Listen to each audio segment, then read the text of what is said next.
Scooby Dooby Doo, where are you? That is the saddest portrayal of Scooby-Doo I've seen in a film, honestly. That was a scary part for me. Yeah, I was like, damn, that's really hard hitting. I'm like, I wish he could be at that party right now. Yeah. Welcome back, everyone, to the Awful Takes podcast, episode 44. That's the name of Jay-Z's album, 444. Oh, shoot. Okay. That's the name of one of my favorite bands is Plus 44. Oh, nice. It's the area code in London or England or whatever. Oh. Yeah. Welcome back, everyone. This is the show where we talk about movies, music, and we provide our awful takes for the general populace to either agree or disagree with us. More than likely, you guys are going to disagree. I don't know what I'm talking about. I just fake it and hope that I kind of sound professional and sound like I know what I'm talking about. But in actuality, I don't. So thank you for joining us. My name is Nabahi. Hello, I'm Wallied from Sergator Productions. How we structure our shows, we have our movie news that we kind of cover in our little intro and stuff, and then we jump into the reviews. If you're here just for the review today, feel free to jump ahead. We have timestamps in the description. So yeah, feel free to kind of go where you want to go. I can't control you. We have some interesting movie news, some things that are kind of getting worked on. There are projects and things that are happening. Obviously, one of the ones we've been really covering is Avengers Doomsday that's coming out at the end of next year now. It got postponed Delayed. A little bit. Which makes sense considering they just started filming. Yeah. Which I'm still not sure how I feel about that. I still don't understand. Well, not that I don't understand, but I couldn't imagine being on one of these projects where I hear interviews and it's like, yeah, there was no script. They didn't even have a script finished. No planning. They were still writing while I was there, and I'm just like, how crazy would that be? Like as an actor, you sign up, you do this thing, and it's like they keep changing things last minute. That sounds really stressful. Yeah, I couldn't even imagine. But our boy Ryan Reynolds is in the news. It's so weird. It's been just a back and forth that I particularly don't understand it. We have Ryan Reynolds. It confirmed that he was in Doomsday, and now he's getting not confirmed. It's weird. It's like in this back and forth kind of thing. Yeah. I'll be straight up. I wouldn't mind seeing Deadpool in Avengers movies. However, it's not like on my need to see lists. Like I'm not dying. Like for instance, my enjoyment is not affected whether or not he's there. I could take it or leave it at this point. He does really well in his movies, but I think that's just the character in general works better in his own stories. Granted, I haven't seen it yet, so the only time we have seen Deadpool featured in someone else's film was that X-Men Origins movie. Oh my God. We don't talk about that one. Granted, like he might have been one of the better things about that movie, but I still am just I'm weary about this. I think maybe they could do it right. Maybe they could have his character in a meaningful way and things like that. I just don't know how easily he's going to mesh with everyone else. Wallied, how do you feel about this? He's confirmed. He's not confirmed. Does it make any difference to you? Really doesn't. I'm not really too excited for it because I'm really not a big fan of Deadpool and his whole shtick and everything. Mm-hmm. I just find him to be really annoying and obnoxious. And even outside of Deadpool, I think Ryan Reynolds is just does the same character in like every single movie. I swear, like for the past 10 years and all the movies I've seen him in, whether it's Free Guy or Red Notice, he does the exact same shtick in like every film. And I just don't think his style and everything that he's kind of known for will really work all that much for this, especially because you have already so many other different characters that are a lot more interesting and everything. And I don't know how much of a vital role he'll play. I doubt it'll be a lot. It'll probably maybe be like a short little cameo or something like that. But yeah, for me personally, I'm not too excited for it. Yeah, I think people are getting really caught up with these movies and like the casting going into it. And I think it's getting to a point where expectations are kind of getting maybe a little too high. You know, we want every character in it. We want all these legacy characters to come back. And I just want to remind people that maybe we should tame our expectations just a little bit. Let's not get carried away with all these theories and everything. I mean, that's what happened with Doctor Strange Multiverse of Madness. Oh, We thought so many characters were going to be in it. It was going to be this crazy thing. And Barney. No, just kidding. And then people were disappointed and when it comes out, and it's just like, for me, the focus on Doomsday really needs to be Doctor Doom, but front and center, I need his portrayal to work. I need it to be the focal point of this movie. All the other characters, I feel like need to be in service of that. And let's be honest, Deadpool, no, it's just not on the top of my list. I'm sorry, guys, all the Deadpool fans. And I like the Deadpool movies, and I'm still just like, nice. I'll take him if he's there, but I'm not gonna ride in the streets if he's not, But yeah, okay. I don't know. Let us know what you guys think. I mean, I see some people really kind of getting up in arms with this stuff, and I'm just the reactions of like, well, is he there or is he not there? I'm just like, what does it matter? I don't know. That's just something that I could take it or leave it, I guess. Yeah, I can do without it. Me personally. All right. Next piece of movie news that I wanted to cover is Paramount is under new leadership with the whole Skydance or something, purchased them. Oh wow. Okay. So now they have this new leadership, and again with streaming and everything, we're in a different time. We are kind of at the beginning of kind of this new era of, okay, streaming and theaters, how do we coexist? And I think we're going to come to like a happy medium. I feel like people who say theaters are going to be gone, I don't know. They're not going to be gone. Yeah. They're going to be here for as long as the world is still around. Exactly. So we have someone at Paramount saying, quoted in saying that Paramount wants to focus on theatrical runs. They don't want to, they have no interest in straight to streaming movies, which I find very interesting in today's day and age. Obviously, we have some big successes right now with straight to streaming movies. Yeah. So to have someone kind of in that same space, but kind of go the opposite way of saying that they don't really have an interest in it, I find that very crazy. Like that's a very, very bold statement. I will say with Paramount in general, I mean, they have some original stuff that I've seen, but I think mostly it's been like the series and things like that. Oh, yeah. Like the reboots and stuff. But with this, I don't really, I don't know. Like I applaud them, and that's great that they want to say that. But I mean, let's look at the successes now with straight to streaming movies, how many signups they get, how much, word of mouth spreads and things like that. But I will say when it comes to like that straight to streaming stuff, if something is popular, I feel like it comes and goes really, really fast. I was going to say, it usually does a lot of the time, especially for shows, like whether it's like those Netflix shows that you hear about, like Squid Game or Stranger Things. Exactly. You hear people talk about it for like a month, and then like it's just gone. Yeah. And I wonder if it's just the model of, dropping all episodes at once, things like that. It's just like, I feel like the conversation isn't as, apparent as it is with like theatrical movies, things like that. Right.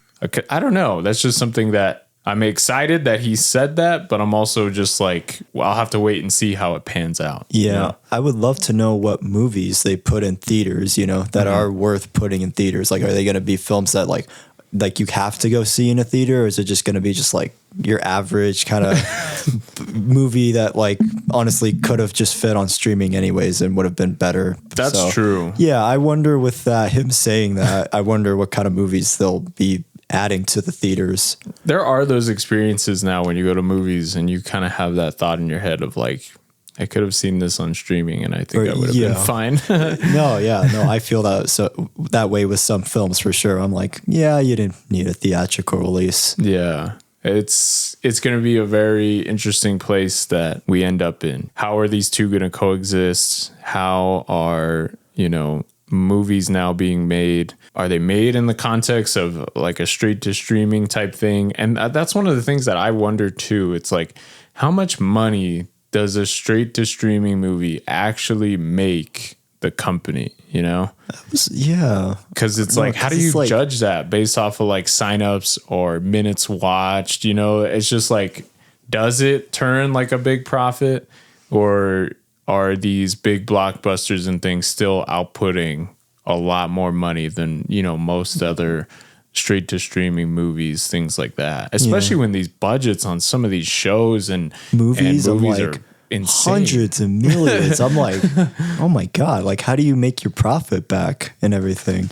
I think for me, I don't mind the straight to streaming shows. I feel like that format works really well. But for some reason, when it comes to straight to streaming movies, they're very hit or miss. And most of the time they're pretty bad. They're like a lot of misses. Like I was even looking back on like my year end list, and I'm like, I realized like so many of the ones on the worst of list were all from like straight to streaming movies. And I'm like, I'm glad they didn't go to theaters, but it's like, it just kind of shows you like, it feels like a TV movie quality to it. Yeah. I feel like it takes a very keen eye to be able to pull all this stuff off. Granted, I watch the shows on streaming more than I watch the movies. I feel like when I see the movies, I kind of have that preemptive kind of reflex to be like, I don't think it's going to be that good. And it's I just kind of time. I mean, I can recount maybe like a handful of good movies that were straight to streaming, you know? Same. There's maybe like 3 or 4 out of all of them. Yeah. There's just a lot of slop. I mean, honestly, right now there's some great show. Like I've been watching that Alien Earth show and it's really good. Yeah. Nice. Yeah. Okay. And, I'm like, this format works really good for like a show, you know. If they try to condense this all into like a movie or something, I don't know if this would work that well, you know. But then now we get the freaking, oh my God, the Disney Plus. They feel like movies that are just broken up. They're like just stretched out TV shows, like a lot of the Marvel ones, unfortunately. Like that Obi-Wan show too. I was like, this could have been a movie. Yeah. Like, why is this 6-episode show, you know? Yeah. I don't know. Oh, well. I mean, at least they got Ewan McGregor back. But still, I was just like, dang. Yeah. This could have been a really great movie. So I just find that interesting with the conversation now. Let's see what Paramount can do with these claims of, you know, we have no interest in the straight to streaming movies. Yeah, let's see what they put in theaters, if it's anything worth seeing, honestly. Really, though. I'd be very interested to see what they're going to start coming out with. But yeah, let us know what you guys think. Cool. Is there any other piece of movie news that you wanted to cover? There was one more. So James Gunn pretty much announced that he's doing a Superman follow-up, and he did confirm this and everything, and I just wanted to make sure also. Because I know he tends to go on social media and say like, no, this is fake, or no, this is confirmed, which I think is really cool. I've never seen a filmmaker do that before. Yeah. So it's really cool when I hear him say things like that. But yeah, I was surprised how quickly we're getting this like Superman follow-up. Granted, it's easily one of my favorite films of the year so far. I really loved it a lot. It really connected with me. And I honestly didn't think it was going to be until like another 3 or 4 years we would get like a follow-up. But the fact he's already just in pre-production right now and already close to like filming it is like insane, honestly. He's it's very interesting. I'm interested to see how he's charting out this whole DC universe. What projects is he going to have his hand in? As being the head of this DC studios and everything, you know, when can you kind of find that time, or not time, but when can you kind of know when, okay, I want to have my hands on this project. I want to do this, you know, and working all that stuff out is something that is very intriguing to me. And to see, like, obviously his passion for it is just great. I've been hearing back and forth things. One of the things I'm hearing is that, like, there's a movie being planned that has Superman in it, but it's not a Superman sequel. And I was like, what movie would that be? And obviously my brain just naturally goes to a Batman Superman movie, which... Okay, we tried our hands in that. Oh god! And granted, I think James Gunn would do a very good job. Yeah, it's in a lot better hands than Zack Snyder, honestly. So, yeah. But again, like it's just something that's what my brain jumps to. One of the things I'm also hearing is a Superman movie. Where it features the both of them, because obviously Supergirl is already less than a year away. So that would be interesting too. I'm very intrigued. I want to see where James Gunn kind of charts this whole thing. One of the things stopping him right now from doing Batman is we still have Matt Reeves' Batman coming out. Who knows when that's coming out, because it's been delayed so many times at this point, and then everything with Robert Pattinson going on. I'm just like, I can take it or leave it with Batman. Granted, I mean, I wasn't even too crazy about the first one, but you know, at this point, I'm just kind of like, I'm just waiting for James Gunn to just do his interpretation of Batman at this point. I would very much enjoy to kind of see that kind of brought to life, you know, finding a director, finding a writer, and just really going for it. And I think that's the great thing too with this universe is like he's getting different filmmakers to come along and like do like different interpretations of these superheroes. It's not just James Gunn doing all of it like it was with the Snyderverse, you know? So it's really nice that like he's giving other filmmakers a chance to like make some of these projects too. Yeah. It dawned on me very, very quickly that when Batman and Superman came out, Zack Snyder introduced pretty much all Justice League members which in that is insane movie. For like the second movie in your universe. And he literally had full creative reign over each one, you know? Yeah. And I would, granted, James Gunn will evidently be the same way, but I would love to see, like you said, different, you know, artist's interpretation of this character, you know, really just kind of make them super dynamic, you know, show their different aspects, highlight each one in their own unique way, you know. It felt very one-dimensional when Zack Snyder had his Justice League, and I was just like, all these characters just they all come from that same kind of realm of Zack Snyder, and I was just that like darkness or the and I was just like I don't really like, I don't mind it, but I was just like, I feel like it just they doesn't all work feel for the me. same. Yeah. You know? There's no personality to any of their characters, you know, they all just kind of feel like a blank canvas. Mm-hmm. And that's one thing that I think James Gunn does very well is like with the, you know, the Guardians and everything, he shows like their different aspects of each other. They don't feel the same. They have each kind of their own thing, you know? Right. So we'll have to wait and see. One thing that really excites me is it's coming out, some of the behind the scenes stuff with Superman. And it just shows the passion that James Gunn has for these characters. And there's a snippet that you can find online right now. It's between James Gunn and David Cornsweet as Superman. They're shooting the scene where at the end Superman kind of declares himself as human, you know, like he basically is like, you know what, regardless of my upbringing, like this is who I am, you know, that whole speech he gives to Lex Luthor. And they show behind the scenes of David Cornsweet having kind of a hard time reading this line and being like, I don't know if Superman would say this. And it's so funny to hear James Gunn talk about this scene is in his other movies, all his actors really kind of agree with his direction and everything. He's like, David Cornsweet is the one actor I've worked with where I really had a lot of back and forth with him arguing what he thinks Superman is and things like that. And there's a scene, it's like this behind the scene footage just shows like, you know, 3-4 minutes of them having that back and forth. And they're really kind of, James Gunn seems like he's getting kind of heated. And I was just like, wow, that it just shows the passion that these guys have for these characters, you know, and that really excites me as a fan. A lot of people, again, like people just dismiss these movies as just like, oh, it's studio this and this, studio this and that. And it's like, look at that behind the scenes footage and tell me that these guys don't love and care about these characters. They do. Like that's something that they're making.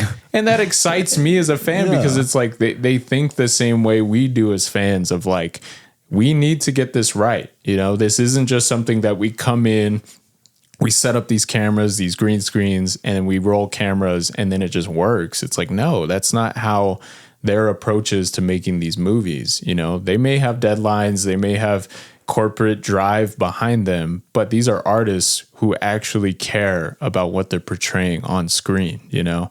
And seeing that behind the scenes footage just excited me so much with James Gunn and David Cornsweet in general. It's just like, these guys really care about these characters and they care about their interpretation, you know? And yeah, I don't know. Hopefully you guys can find that clip online. It's very, very interesting. Yeah, I'll have to check that out for sure. Yeah. That's awesome. It's really awesome. But yeah, we'll have to see what he's working with on this sequel. I mean, I'm going to go see it regardless. Yeah, no, I'm going day one. All right.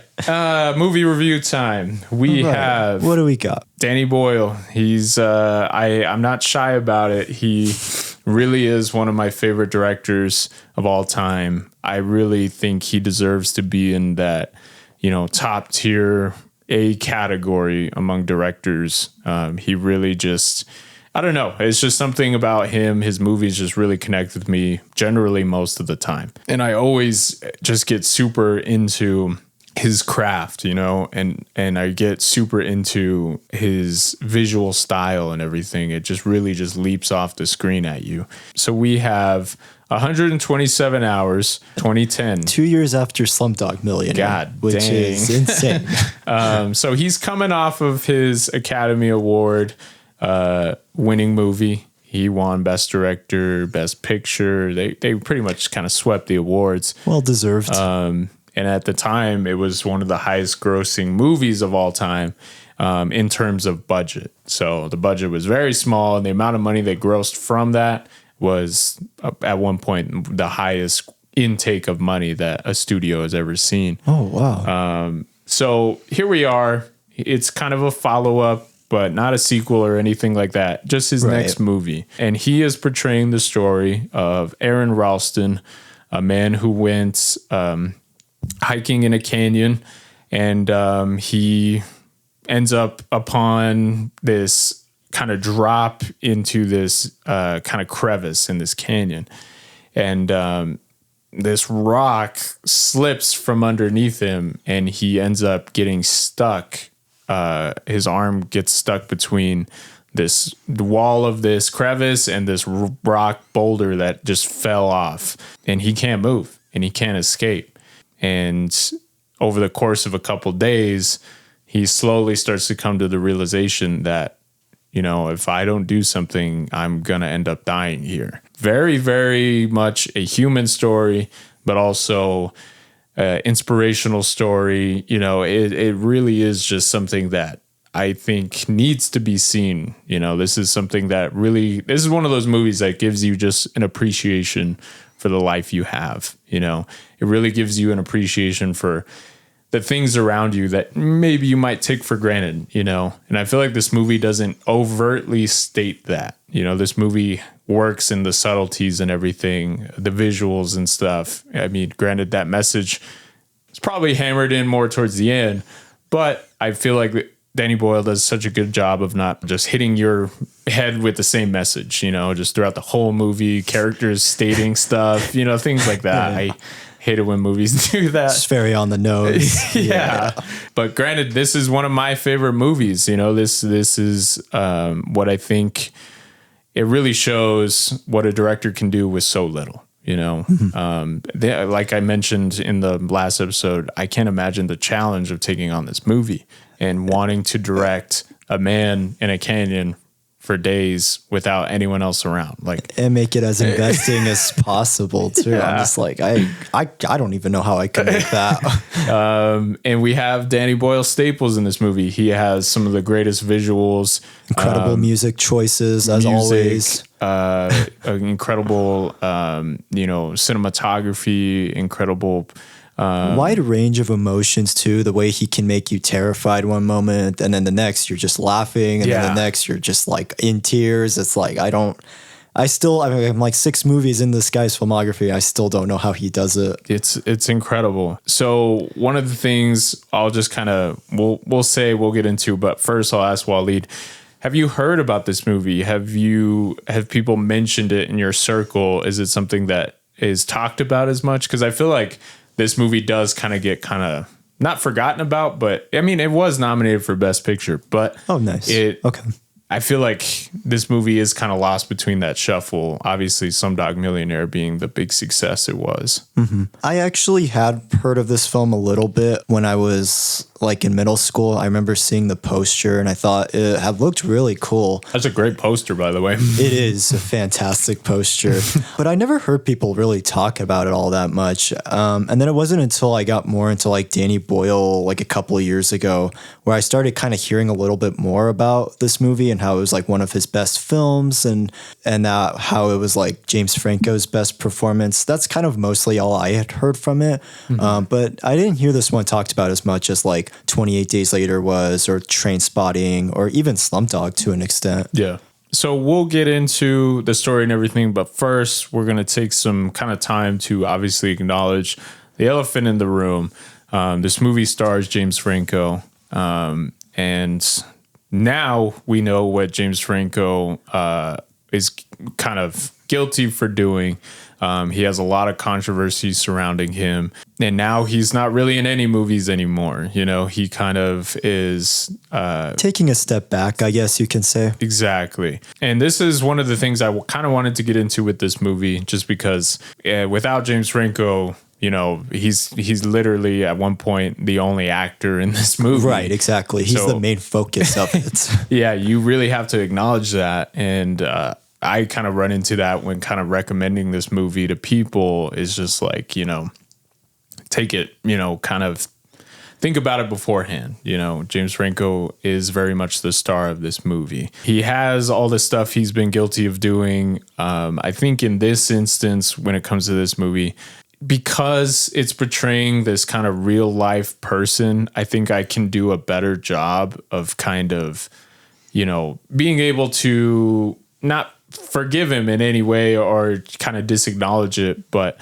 acknowledge that it's there, but try to see the story behind it. You know, this is portraying a real life story. This actually happened. And I think in doing that, and while that's in my mind, I can kind of look past the veil of James Franco and kind of see the story going on behind him. See what intrigued Danny Boyle to make this story. So that's kind of how I see it. I think in this instance I can do it better than most movies. Some other, you know, movies, artists, things like that, sometimes you really can't put it to the side because it's so in your face.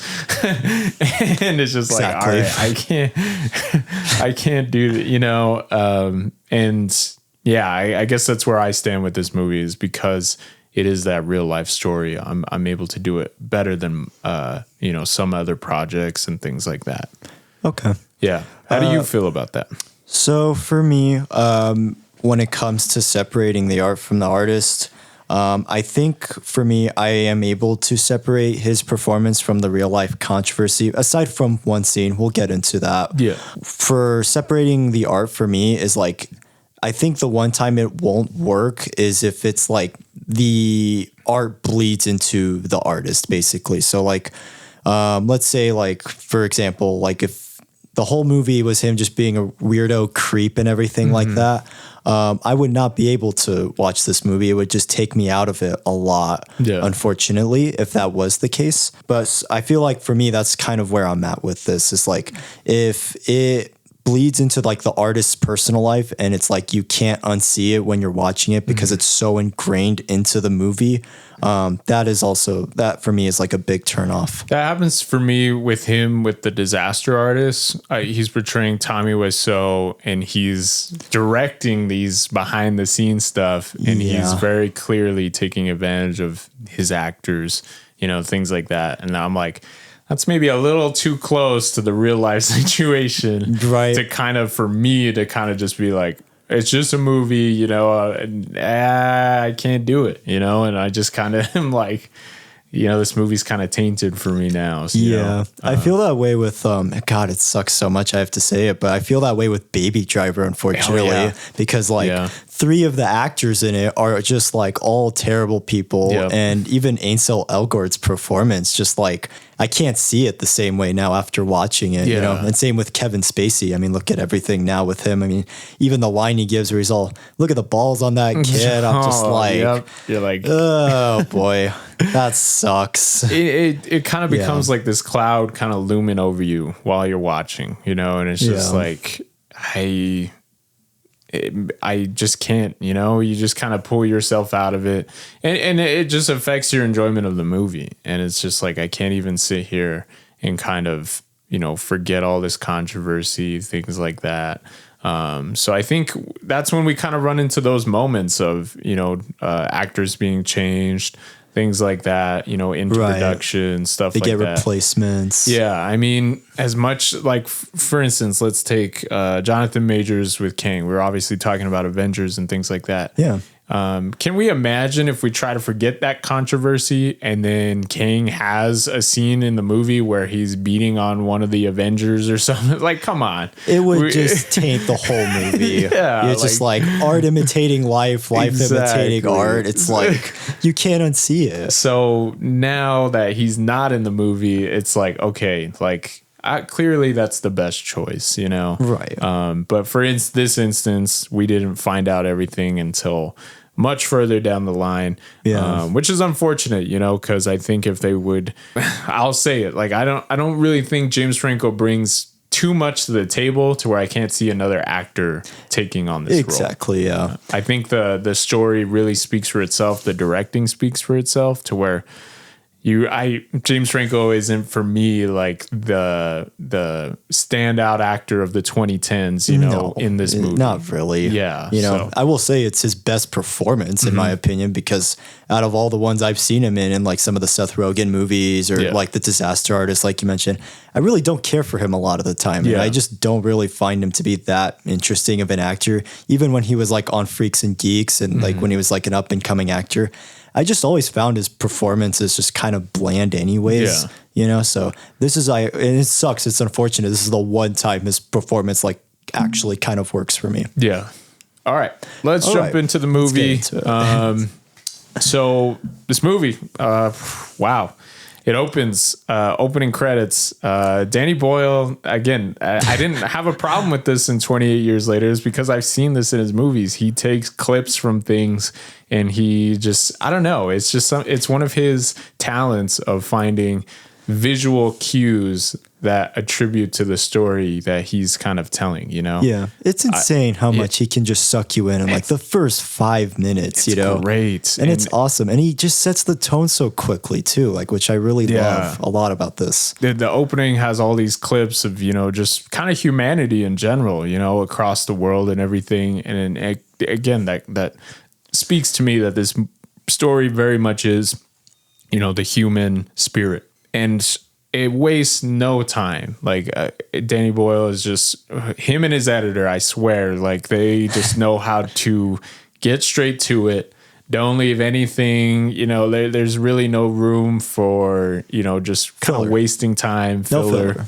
Immediately, in like the first 5 minutes, so much is said visually. It shows him waking up before the sun's even up. He's getting his day ready. Says a lot about who this guy is. You know, he's an early bird. He gets all his gear ready. He gets, you know, he's in the fridge getting food, you know, and I love the visual shot of him, you know, trying to get all his stuff out of a cabinet that he can't see. Swiss Army knife. And in the middle of the frame, Swiss Army knife, and he just misses it. Like it just barely misses it. And man, when you rewatch this movie, you're like, damn, that you should have got it. Dang it. Yeah.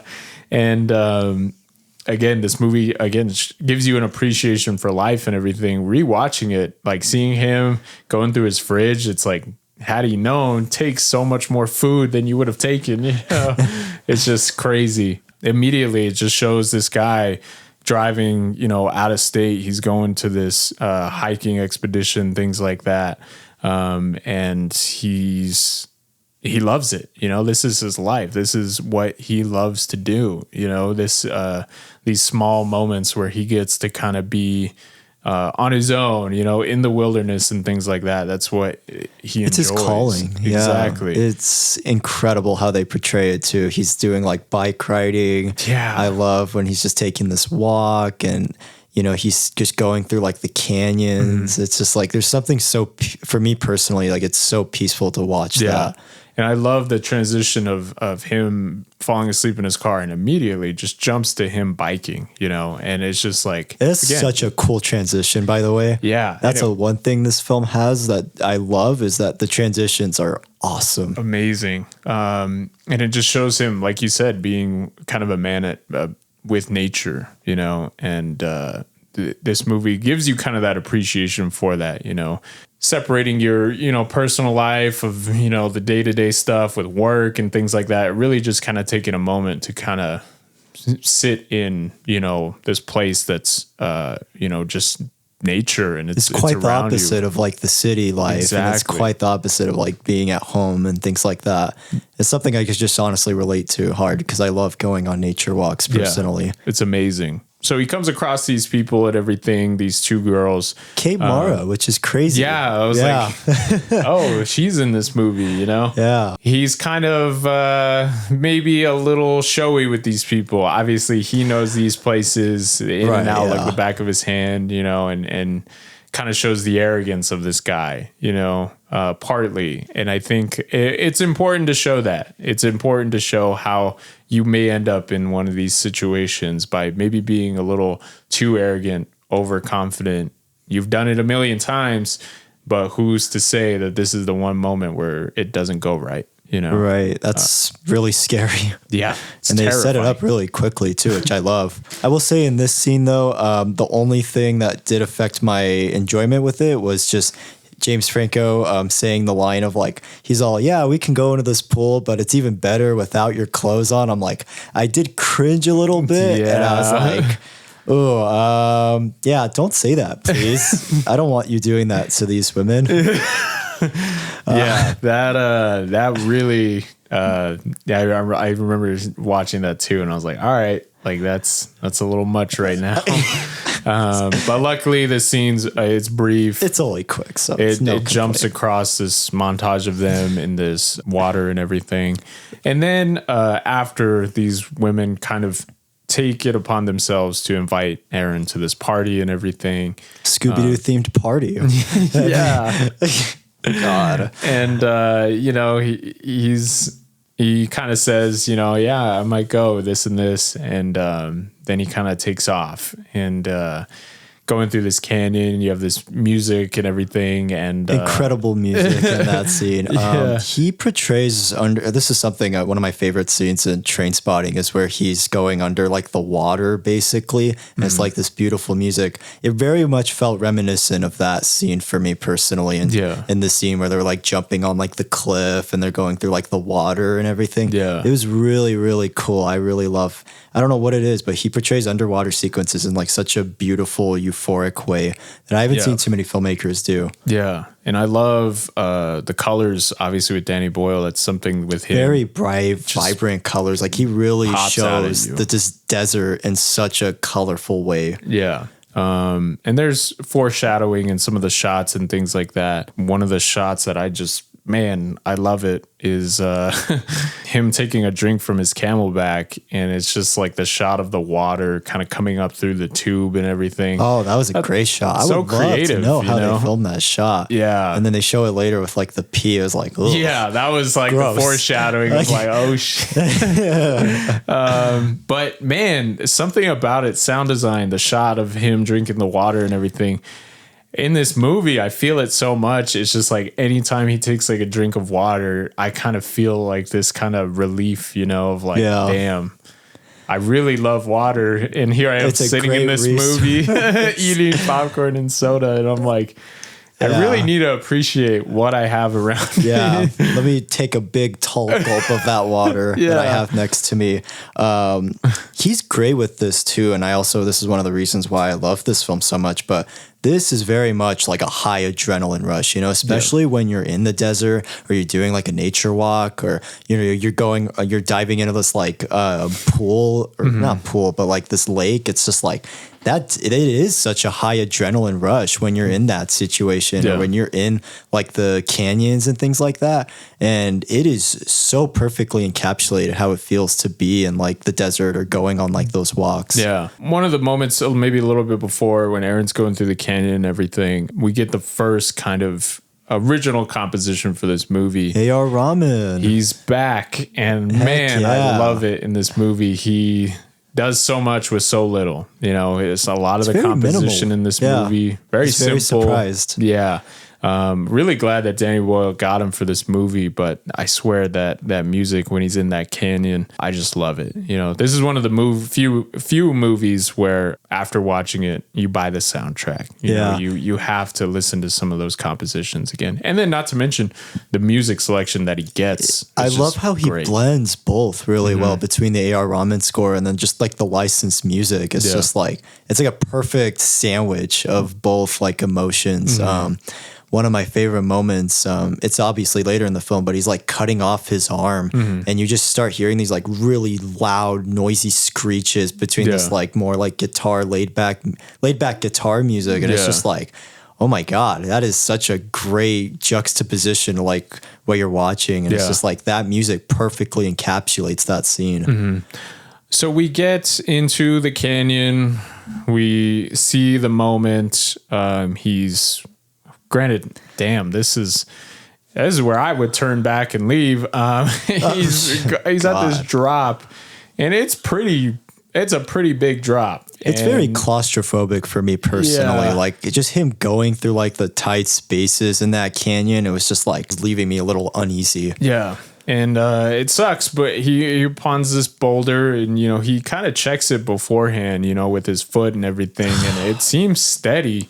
And he has to kind of like hold himself above this drop and kind of slowly lower himself down. When he grabs for the boulder to kind of, readjust, that's when it slips and falls. I guess the momentum of him pulling back on it ended up kind of causing this whole thing. And then we get him immediately just quick shots of him falling, and he's stuck. And that title drop when it says 127 hours, my heart literally dropped. I was like, oh, yeah, smacks. He's SOL. Yeah. And everything just gets quiet. You just see him with the realization of what is he looking at? What does he feel in his hand? You see this blood kind of against the wall, and I'm like, oh, and especially like before that, like he falls into the rock and everything. He has like the music on, you know, and it was like a really great use of like non-diegetic and diegetic music coming together. And then like all of a sudden it just stops abruptly, quiet.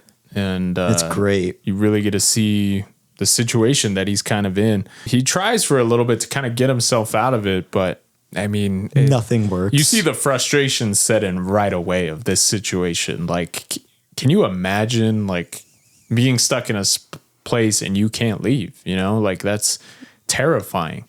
And no one's around. I love the shot of he's pulling out of the canyon, and you just see that's horrifying. Danny Boyle does such a good job with that. I swear he just shows the scale of everything, like he's just so small. He's like a tiny speck in this big canyon. It's so terrifying to me. And it just says so much visually of just like the slower you the more you kind of expands outward, you just slowly just lose his voice, and you just realize. Great use of sound design, by the way. Yeah. And then he so for the first 24 hours, he's trying to get out. I think it doesn't really set into him right away just how serious this situation is. I think in his mind, he's like, I can get out of this easily. I just need to work at this rock, kind of chip away at it. And he kind of goes through these first 24 hours, kind of learning, like he's chipping away at this rock. It gets really cold at night, and he's a bunch of ants there. Yeah. Oh, God. He drops his knife at one point. He's trying to, I can't imagine the amount of times my heart drops in this movie with just kind of the small stuff. He literally just drops his knife, and you feel like the biggest God Like, damn why? it. Why did Yeah. you drop it? He's all picking it up with like his foot, or he has like a little The stick. stick, I'm just yeah. like, God, I really never want to take for granted my arms ever again after this. Really though. And goes through like these first 24 hours really just kind of adjusting and learning and everything. And then after that, that's when he, like, for instance, like when he takes a drink of water, he spills a lot of it on his face. And then he's kind of realizes, like, you know what? I need to Save this. Save it. I need to act smarter than I am. Glad he realizes that in the beginning, though. Yeah. He's all, oops, I don't have any more water. And then the first 24 hours happens. He pulls up the camera. And then I think he starts to realize, I might die here. There might be no way I'm gonna make it. I'm gonna make it out of this. So he kind of records this message for his parents and everything. Very sad, and it sets in right away. Like, geez, like this is not easy. I couldn't imagine being in this situation. And especially those scenes where it shows the perspective of like the camera and the camcorder. Mm-hmm. It feels like a home video that like you're not supposed to watch. Yeah.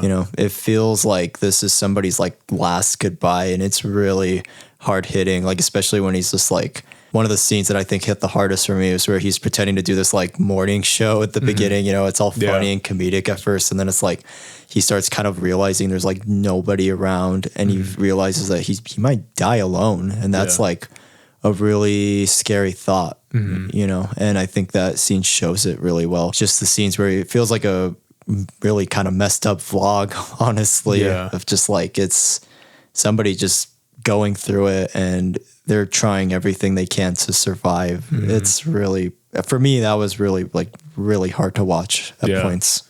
He gets through, after that recording and everything, you see the temperature start to drop. He's coming about it smarter this time, uses the ropes and things around him to kind of keep himself warm, things like that. Yeah. And this is where we get to some of the more kind of Danny Boyle-isms that I think some people might find kind of strange, but I really enjoy it. It shows him in his perspective kind of going to this party, and Danny Boyle kind of does it in his own way, like he shows the Scooby-Doo inflatable. Really sad. He shows him looking at like beer, soda, and it's just like he starts like imagining himself at the party, it's like a what if. And I think that's a great portrayal of like, what is the party like, because sometimes when you get invited to things like that, you have like an idea in your head of like what this party's like. I really love how the film portrays it. It's like him just kind of imagining himself. It feels like almost like a happy place for him. Yeah. Which I was really shocked how the film showed it. Yeah.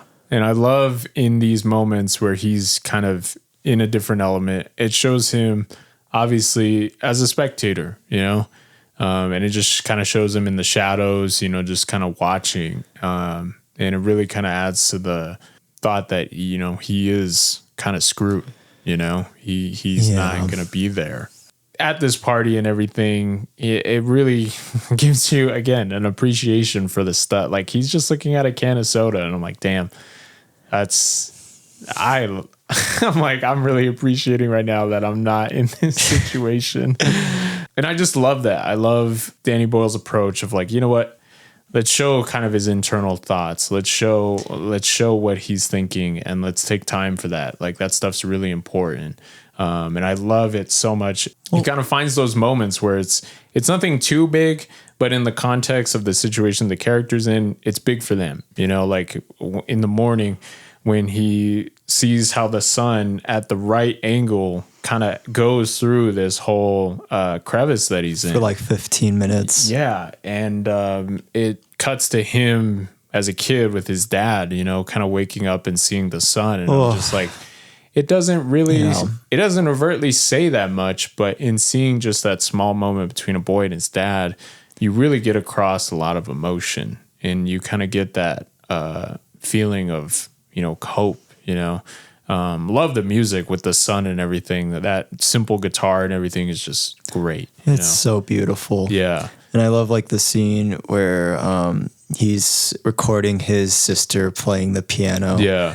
That, man, That is such a beautiful scene. You know, it's just like him just reminiscing on like his memories and him looking back on them like, you know, like the camcorder in the film, they feel like little fragments of his life. And it just says so much without having to tell you a lot. You know, it's a really great use of showing, not telling. Yeah. And we get to this part, which is, it's hard, you know, it's hard to see someone try so hard at something and they just can't get it, you know? There's this part where he actually there's no way I would have ever thought to do this. He very smartly tries to lift the boulder with all the ropes and stuff that he has. And he sets up like this full pulley system. Mechanism. And I'm just like, God damn, like that's probably one of the smartest things. I would never think to do that in this situation. I love the song Lovely Day by Bill Withers plays, and that is one of my favorite uses of that song in a movie. It's like an oddly kind of great juxtaposition of like, you know, the song is like him like basically being like, yeah, it's going to be a lovely day. And it's like him basically trying to get this boulder out his arm. It's like, it works. It's like just peanut butter and jelly. It just meshes together so well. And it's just, it's so sad to just see that it just doesn't work. It's like, damn, like I remember seeing that for the first time. I was like, that would just suck so much. Like you spend your whole morning kind of working at this thing and it just doesn't work. Doesn't happen. It's like a lot of trial and error throughout the film. Yeah. And I love the moments that they take with him and the camcorder. You see that progression. You know, you see him kind of normal at first. And then over the course of a couple days, you really see like how close he is to death. You know, like his eyes, they start turning red. Like even at one point he kind of flips the screen around because he's like, I can't look at myself anymore. Like this is freaking me out, you know, because he is dying technically. And man, that's hard to see. Like to see just someone slowly kind of wither away over the course of a couple of days. Really just, man, that's hard. It's a lot to take in. Yeah. It's really heavy. And one of my favorite scenes too is obviously this whole kind of dream he has of this canyon filling up with water. This flood starts to happen. That broke my heart. Yeah. I legit thought it was like real. I was like, oh my God, he's getting water. You know, he's going to escape. He's going to go back. Yeah. And then just for him to wake up, I was like, oh, yeah. How could you rip my heart open like that? That was, man, that it's filmed greatly too. Like I feel like they filled this whole canyon with water. I would love to know how they filmed that scene, honestly. And then, you know, he's like just driving there and he sees like, they tease it a bit of like his lost love, basically. And it's quite the opposite of Slumdog Millionaire, you know, him searching for a long lost love with Jamal's character. And then Aaron Ralston is a love that didn't really work out. And he is like pretty much having a lot of regret from that heartbreak. Yeah, it's one of those things where you get those moments in life where things are taken away from you. And that's where you kind of start the retrospective look. You start looking more internally. I think it was great to show that, obviously, in this situation. You couldn't help but wonder, you know, the regrets you had in life, maybe the moments you kind of messed up. And I love with this girl who's in his life, they kind of show the different parts of them kind of falling in love and things like that. It's very brief. And I'm glad they kept it brief. You know, I'm glad Danny Boyle chose to not really make it like a main focus or something like that. Because it's something in the past. Exactly. You know? But I love how it kind of ends with the whole line of her saying, "You're going to be so lonely," you know, and couldn't help but more feel it in this situation. You know, it's just like, no one. He has no one. No one knows where he is. He didn't tell anybody. He didn't tell anyone. He didn't talk to his mom on the phone before he left. Yeah. That's another really hard-hitting scene that I was just like, kind of broke me. Yeah, really is. And even with his boss at work, you know, like he doesn't even really kind of say where he's going, you know? Yeah.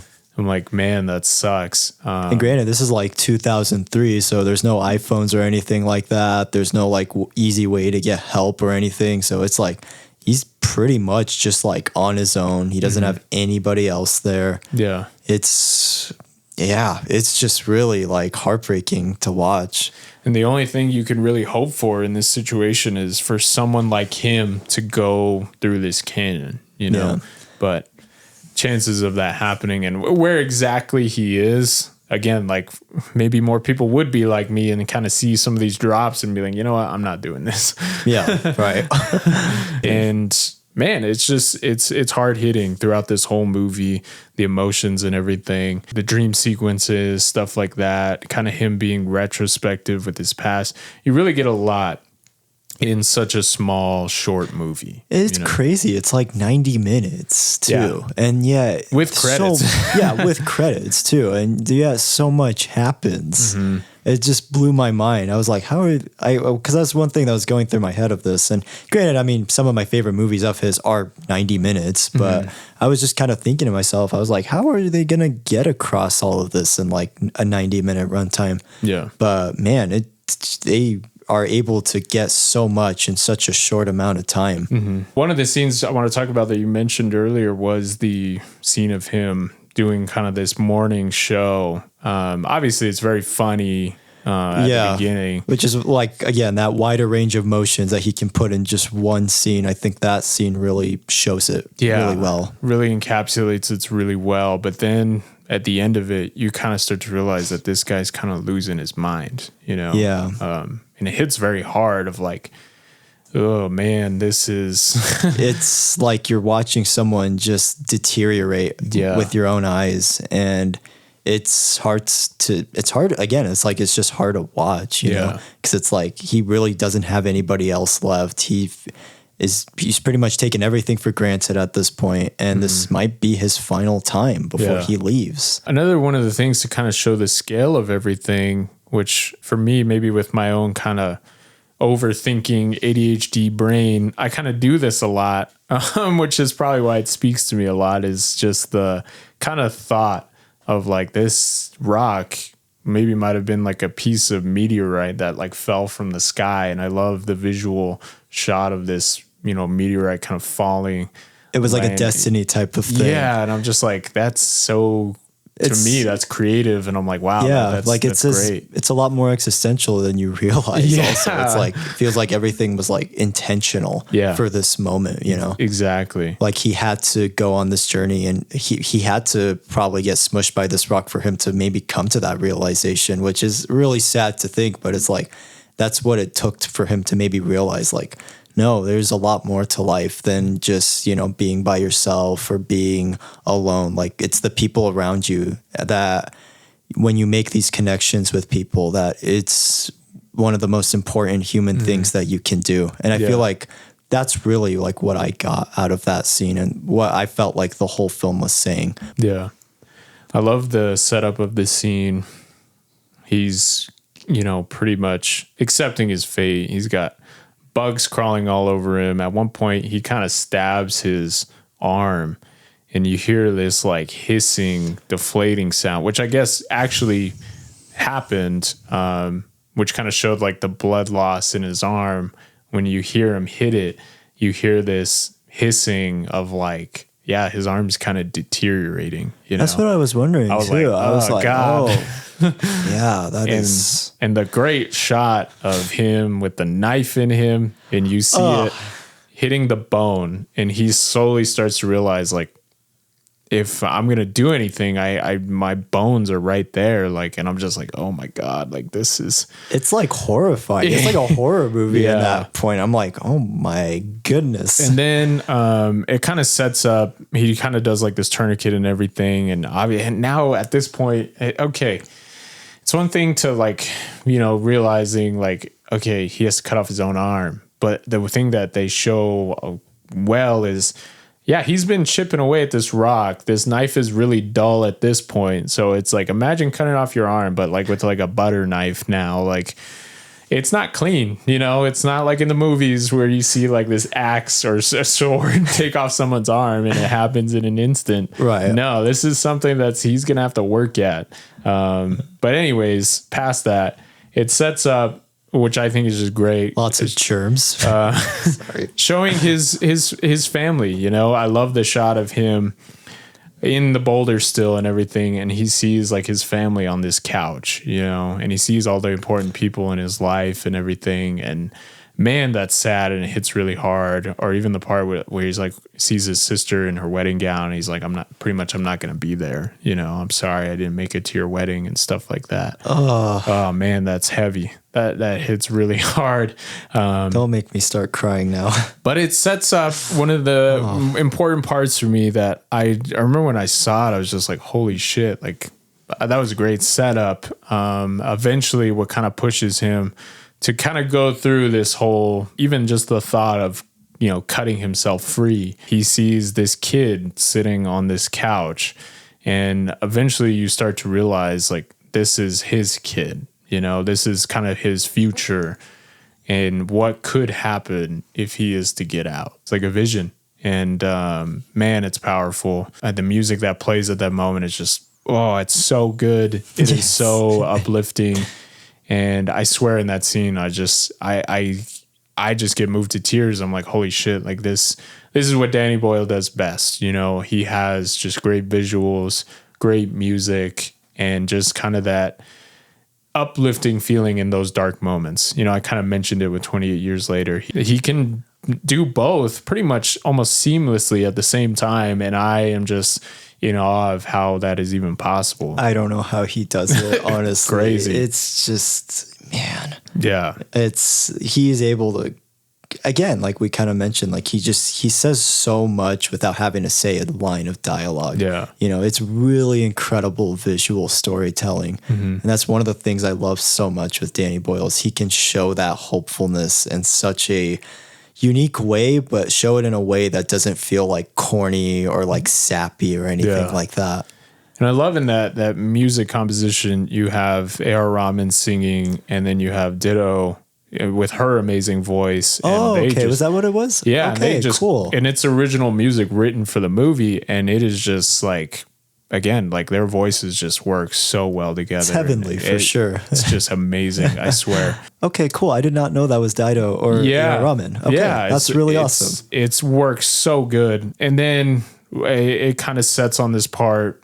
He sees his kid, knows what he has to do, and man, does it just throw you into it. There, for anyone watching, like this movie, I've seen gore and stuff in other movies. I've seen graphic things in other movies. This is the movie where I feel it the most throughout I this was scene. very squeamish, and it did gross me out a bit at times. I was just like, oh my God. I had a friend that I showed this to, and I didn't know at the point, like, he's squeamish with stuff, but not too bad. I've never seen him overtly kind of, you know, freak out over a scene. This is the one scene where I saw him having a hard time. I remember at one point he kind of like gagged and it looked like he was going to throw up. Jeez. Yeah. So the directing that went into this whole thing is crazy. The sound design too. You get this part where after the vision and everything, he leans back because he realized he has to break both bones in his arm. And just the sound you hear and the way the camera just moves away, oh man, it just kind of shows you that you don't even need to really see it. You're going to feel it with the sound and everything. Which shows you how powerful sound design is too. And it's also a very underappreciated use in film.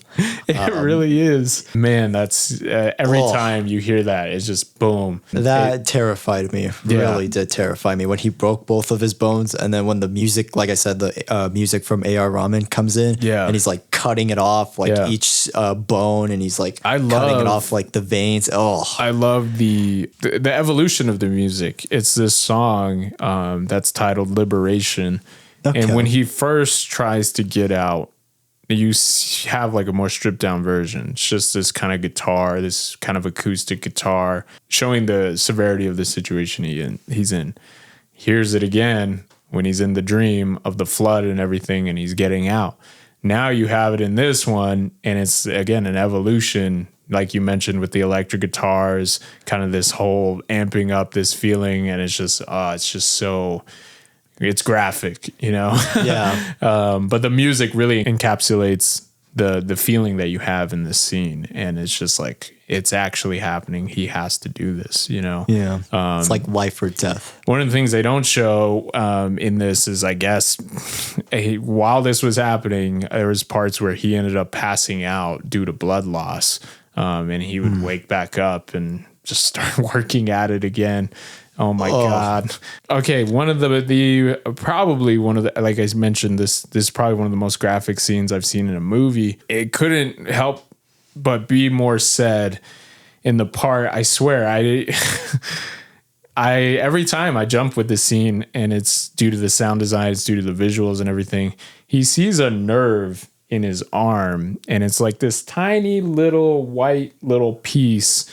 And he goes to poke at it with the knife, and you hear like the loudest, like, I don't know what that sound is. It's like the shrieking with like this guitar or whatever. Some kind of noise. And when static. he hits it, he like, it has this reaction of, he's hitting a nerve, like Jesus Christ. And when I see that, I'm like, oh my God. Like, I remember like jumping in my seat of like, what the hell is that? I didn't even know like that could happen. I think that was the scene that scared me the most. Yeah, easily. And he's in, you can't imagine the pain he's in, the way he's screaming and everything. I can't even, like, oh my God. But he has to do it. He has to cut this thing off. Like, oh my God. And I swear, when he's just like pulling at it and the music's just going louder, and it's just like, oh my God. Talk about graphic, like, forewarning for people watching, this might be a lot to watch. Like, this scene's very, very graphic, especially with that nerve. Like, it's just one of the few times I've seen gore in a movie that's really had struck such an effect on me. Yeah. Yeah. I was jumping, like, I jumped out of my seat, and I was just like, oh my God. But again, attributed to Danny Boyle to kind of show that, and really just kind of have that be like a focal point, you know, of him hitting this nerve. Like, that's not an easy thing. And again, it's kind of in our head. It's like, oh, people might stupidly say I can cut my arm off. Oh, I would do it. And it's like, could you though, with this dull knife that he's been at with the Rock, and it's all dirty and has a bunch of germs and everything. Oh my God. And man, it's just a crazy scene. Very graphic, but eventually, and it's just like this holy shit moment where he finally gets off.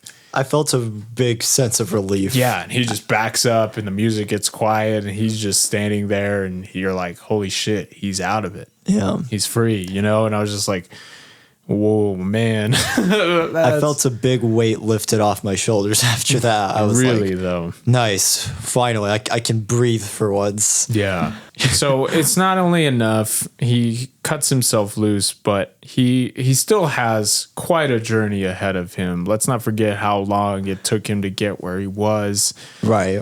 If he had to go all the way back to his car and everything, man, you are going to have to, like, he just cut his arm off. He's had no water, nothing. Like, he has to make this whole journey back to where he was. And not even to mention, he gets to the end of this canyon and he still has to rappel down. And it's just like, Jesus, like, I can't even imagine, like, after doing all that, you still have this journey ahead of you. Yeah. Like, talk about we're not done yet. Yeah, talk about the human spirit, man. Like, this guy just, man, I can't even, I couldn't do it. Just very simply, I couldn't do it. I know for a fact I couldn't do it. I don't even ever want to imagine myself having to do something like this. But he's able to rappel down. I love how he just falls into this puddle of water that's just there. He just like falls flat, face first into it. Yeah, and he drinks like 3 jugs of water. Like, it's crazy, and it's just. You feel just such a relief for him, but also like, damn, he still has this journey ahead of him. Yeah, and he has a severed arm. Yeah. But Danny Boyle very cleverly turns this moment into something that I don't think I would have went about it in that same way if I was the one behind the lens or something. Yes, he has this journey ahead of him, but the worst is behind him. You know, he did the hard part, and he kind of chooses to turn this scene of him walking back into this still kind of triumph. And he picks this song that I swear it just fits so perfectly. And I remember when I first heard it, I was just like, holy crap, like this is one of the most amazing songs I've ever heard. If I was in a situation like this, I would love to hear that song at that time, because at least it would make me feel like I could do it, you know? Yeah. I remember immediately after leaving the theater, I was like, what song was that? It just really, again, and it's not an original composition for the movie. This is just him kind of knowing, what does this scene need? How do I tie this together? You know, it honestly feels like a song that could be used as a score. Yeah. Honestly, that's just how great this song is. Yeah. Honestly, I know for me what was going through my head, because I didn't know that was the song they were going to use. Mm-hmm. I was so shocked when I heard like the vocals. I was like, wait, this is Sigur Rós. Mm-hmm. I can't believe he's using a Sigur Rós song in this film. I mentioned when we were talking about 28 Years Later, he used a Godspeed You Black Emperor song at the end of 28 Years Later. So I was like, some of the best post-rock that you could listen to in his films. And I can't think of another filmmaker that would use a Sigur Rós song or a Godspeed You Black Emperor song. Mm-hmm. And for me personally, when that song festival comes in, my jaw was on the floor. I was like, after I watched the movie, I was like, I need to find this song and I'm going to save it in my playlist. And I'm going to go and listen to that album now, honestly, after watching this. It was a big moment for me as I think I was like 14 when I saw this movie. Yeah. And I just immediately was like, wow, that was just great. That music that was in there was fantastic. And then just to find out that was kind of a song picked for that movie was kind of one of the first moments for me of like, wow, you can have music that's already kind of written for, you know, whatever its original intention was, but in your head, you can kind of have a meaning for it. You know, you can make meanings for music, you know, on your own. And maybe like the artist or band didn't intend. And it's personal to that person, you know, and that's kind of one of the things we touch on in music when we talk about music is just like, it's so personal, you know? Yeah. And I feel like it's only him who could have chose these two together, you know, like the dire situation that this person was in and, you know, the journey he has ahead of him of, you know, saving himself, like that's hard. And then to have this song with it, it's just something that I'm like, these two are existing right now in this moment and it's working, you know, and that's something that I love. Like, it's amazing. And I think for me too, it's just like, it shows you how powerful music can be in film. Mm-hmm. And this is why it bugs me so much when some filmmakers don't utilize it, because I'm like, this scene is a perfect example of how to utilize music in film. Is you give new meaning to a song like this and you make it into something that for me is so hopeful and is just like, it's empowering, oddly enough. And it just feels like you've just gone through like this big mountain and you're about to like climb down and you're just, you feel like you've gone on this big journey in the past. And it feels like the closing credits of your life. And I love it so much. Yeah. And again, it was such a shocking needle drop. And it's easily, for me, it's one of my favorite needle drops I've heard in a movie. I love it so much. And again, that's the thing too, is like with his movies, like I've discovered so many artists from his films that I'm like, I want to just check out their albums now. Like I mentioned with the Godspeed one, like I mentioned with Young Fathers, and now with Sigur Rós, I'm like, I got to check out all these bands now. Like I have new artists I can listen to. And that's like such a powerful thing with music and film. It's like, it's a cool way to discover songs you've never even heard or even thought about checking out. Yeah. He's one of the few who does it so well. And again, it's just like those moments where it's just like only this artist could have done this, you know? Yeah. And that's just, what other praise can you have for a director of, you know, taking on projects and things like that, and still just finding a way to put their own vision and spin on it. You know, it's just absolutely amazing. Well, it shows you how passionate they are about their music tastes also. Yeah. You know, I feel like after watching this film, it's like I have like a really great idea of like the type of music Danny Boyle really loves and that he loves putting in his films. Like you could tell the dude is such a massive music fan, you know, and I love that. You know, it reminds me so much of like Edgar Wright and how he uses music in his films a lot of the time, you know. Yeah. And I wonder though with Danny Boyle, I wonder if he just has music in mind before he even makes the movie. Yeah, honestly. But yeah, He eventually, through this whole journey, stumbles upon people walking through the canyon. the way those drums kick in too, it's amazing. You know, it's just like it's all fast paced and everything, and the helicopter comes in. I had chills down my spine, honestly. It's great. And then to show kind of what we were seeing in the beginning, this is one guy amongst humanity, you know, yet this story is going to go on to affect so many people. Right. It's going to go on to, you know, inspire people, to really show them that you have amazing things going on around you at all times. You just have the power. Yeah, you have to, you know that it's there. You have to appreciate it, you know. Yeah, don't take it for granted. And I love how like after he gets on the helicopter, it shows it in like 3 different perspectives, like they show in the beginning. It was a really cool way to like close the film. Yeah, you know, and it's like him going through like the news thing, and there's like a crowd of people. Yeah.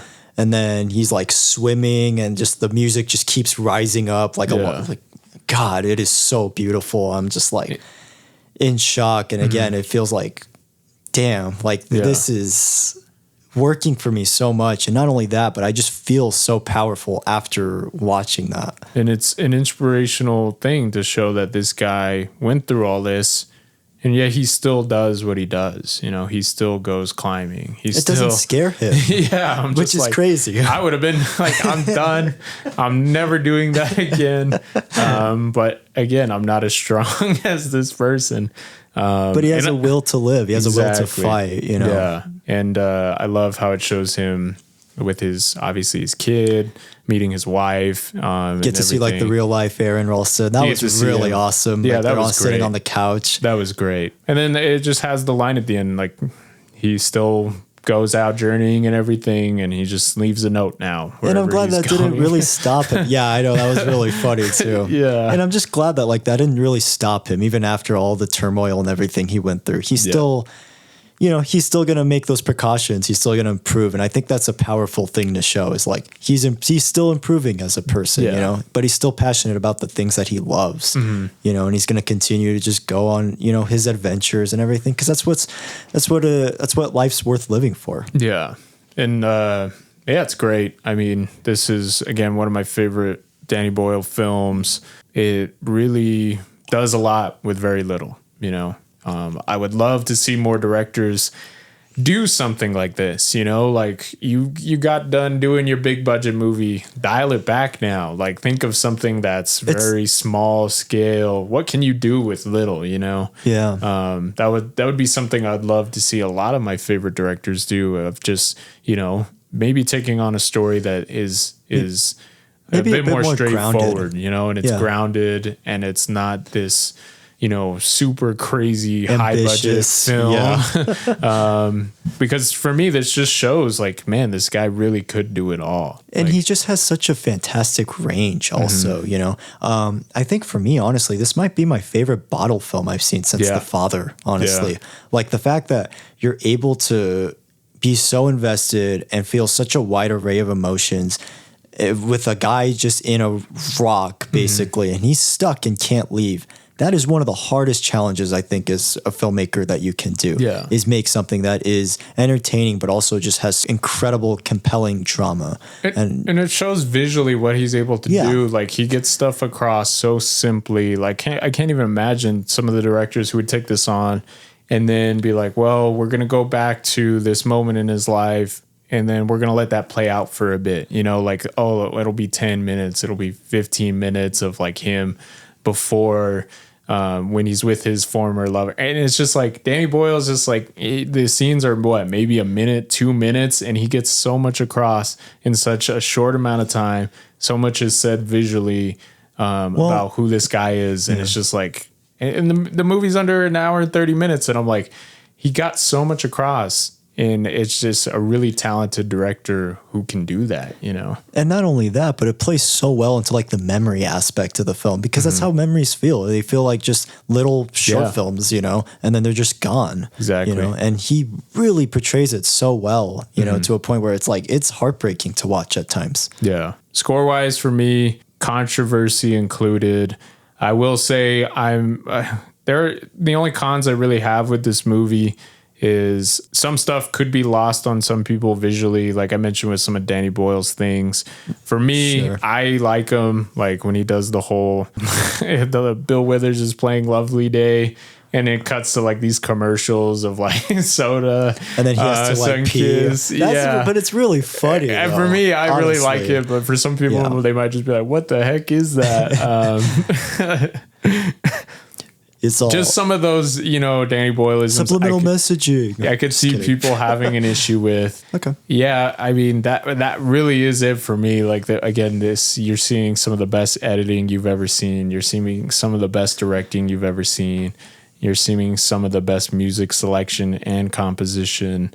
So for me, I don't know. I'm probably at a 9.5. I would say I'm leaning towards a 10 though. I really love this movie.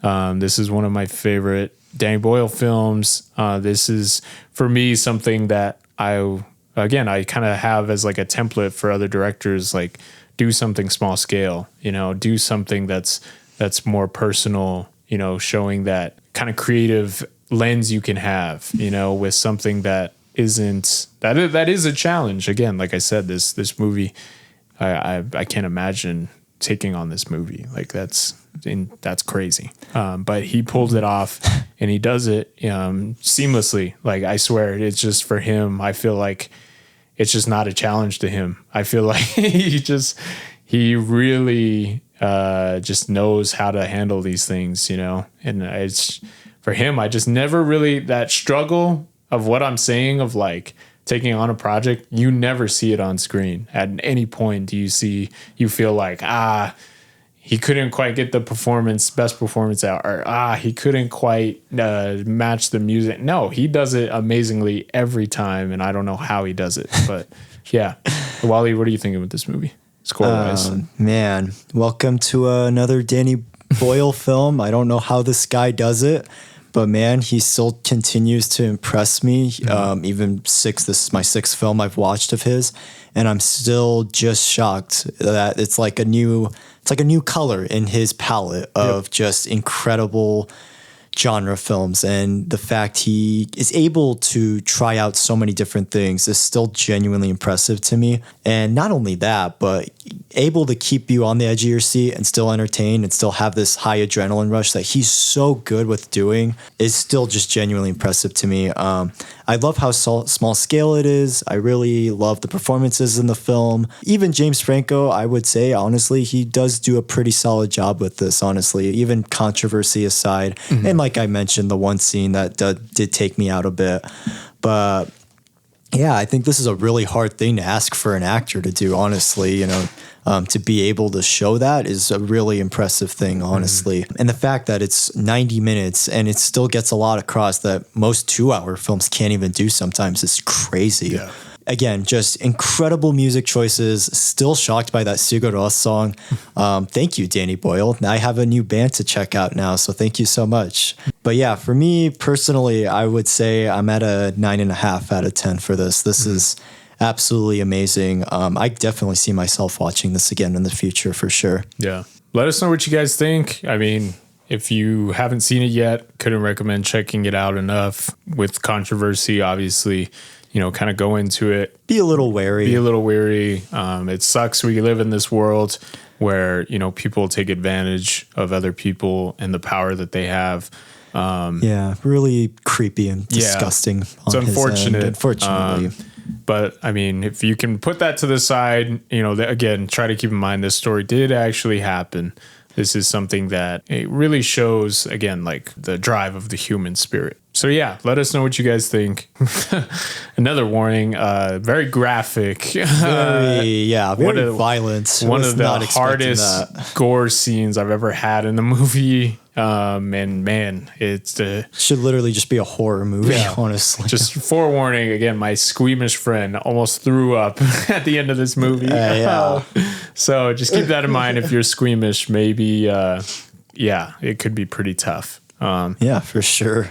Wallied, what are we going to be talking about next time? This will be my final of my childhood favorite recommendations. So thank you, Nabahi, for sitting through all of the ones I've recommended the last few months. I know some of them have been good, some have been really awful, so I do apologize, but I thought we can end off with a bang. With this film means a lot to me. It's had a very big impact on me and my love not only for animation but for films and even just absurd humor, honestly, and also my love for Ween too. So I'm gonna recommend as my final childhood favorite recommendation the SpongeBob SquarePants movie from 2004. Nice. I am so excited to talk about this film. I'm going to get into it. There's a lot about this film that I really love. And as I've gotten older, it's gotten even better since I was a kid. Nice. And it's one of those films that I'm just like, I can watch this film over and over again for the rest of my life and honestly not really get tired of it at all. Mm-hmm. So have you seen this film? Of course, yeah. This was a big moment for me as a kid going to the theater to watch this movie, especially from someone who didn't have cable growing up. SpongeBob was always one of those things where we would rent DVDs at Blockbuster. It was even without cable, I still would find a way to watch it. One of my favorite moments was going to a friend's house and they were playing SpongeBob and just kind of being there in that moment. I was like, I really wish I had cable so I could watch this show. And yeah, it's just, it kind of culminated with this movie. And obviously I didn't mind some of the seasons afterwards. But yeah, this movie was kind of a big moment. I was like, wow, this is cool. Like, it's like going to the theater to watch SpongeBob. You're so lucky. I hope to see this in theaters someday. If they ever do like a re-release or anything, I would love to just go and see this. Yeah. But yeah, that's what we're going to talk about. SpongeBob has had a very big impact on me. I've mentioned a little bit before in a few episodes from a while back. This is a show for me that I watched religiously as a kid, and especially this film had just the biggest impact on me. And not only that, but it's a film that I find even more funny even now that I'm older. There's still jokes I still like pick up on. There's so much about this film that I'm just so excited to talk about and get into. So yeah, I'm excited to finally get into it. So again, this will be my final of the childhood favorites. I'll go back to regular recommendations, or we'll probably do our Halloween stuff after. But this is, I thought we'd end it off with a bang. So again, thank you so much for sitting through all of the recommendations I've had for the last few months. I know some were probably tough to sit through, I can imagine. So. Mine weren't easy. But, cool. That'll be my recommendation. All right, that is it for us. Let us know what you guys think. I mean, hopefully you guys are checking out the recommendations, things like that. Leave us some recommendations. I'm always looking to watch new stuff. So yeah, thank you guys. Yeah, good day and good night, mates. We'll see you on the next one.